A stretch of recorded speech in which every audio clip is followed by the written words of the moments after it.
Are you tired of hearing gameplay details in spring?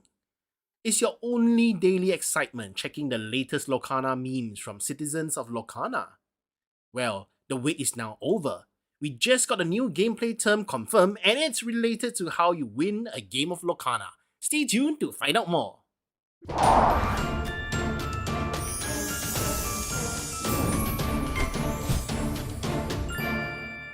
Hi everyone, this is D Summon from Mushi Report where we cover all things Lorcana.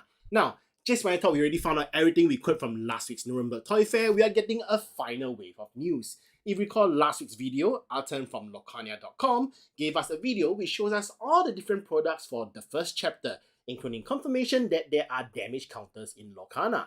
If you haven't checked it out yet, the video is linked right over here.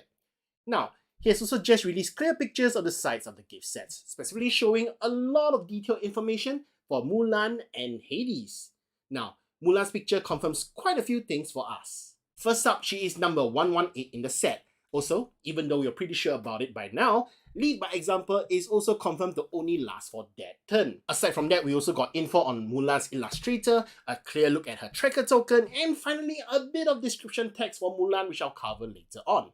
Mulan's picture is pretty cool, but Hades' picture is the one that gives a lot of goodies.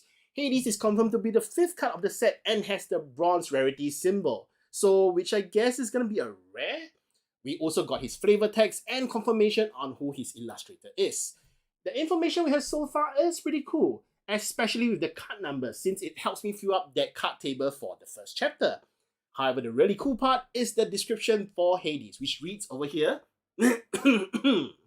What if Hades ruled the gods? This reimagined villains of the underworld puts the power of the celestial throne in your hands. Controlling and ambitious, he uses his subjects to get what he wants. Surround him with other villains and watch him gain a lot of lore fast.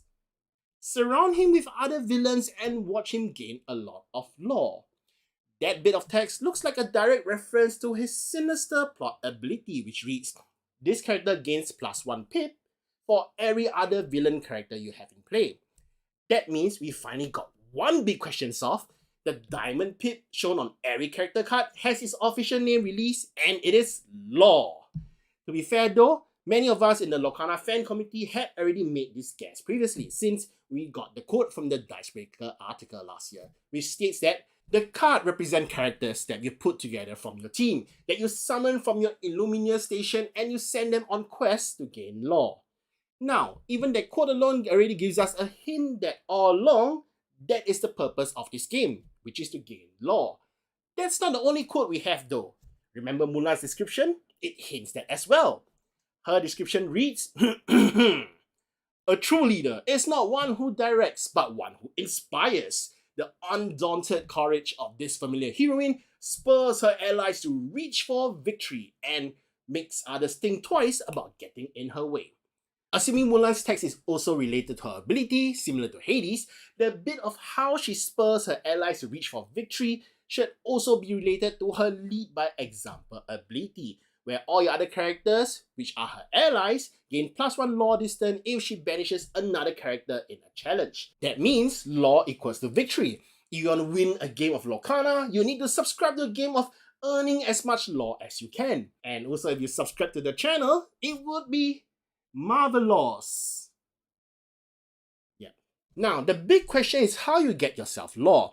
This part isn't really confirmed yet and we might have to wait till spring, but there are a few possibilities in my mind. For the first one, I'm thinking of Yu-Gi-Oh! If you challenge or battle your opponent directly, you can gain the amount of lore that the character doing the challenge has. Another possibility is something similar to Keyforge, with the concept of reaping in that game. To quest, you just need to exert or tap your characters to gain the amount of lore the character has, thereby questing for lore.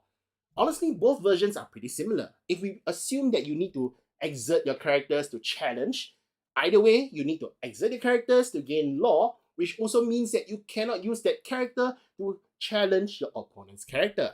Meaning your opponent can then use their own characters on their turn to challenge your characters or quest in their turn for lore.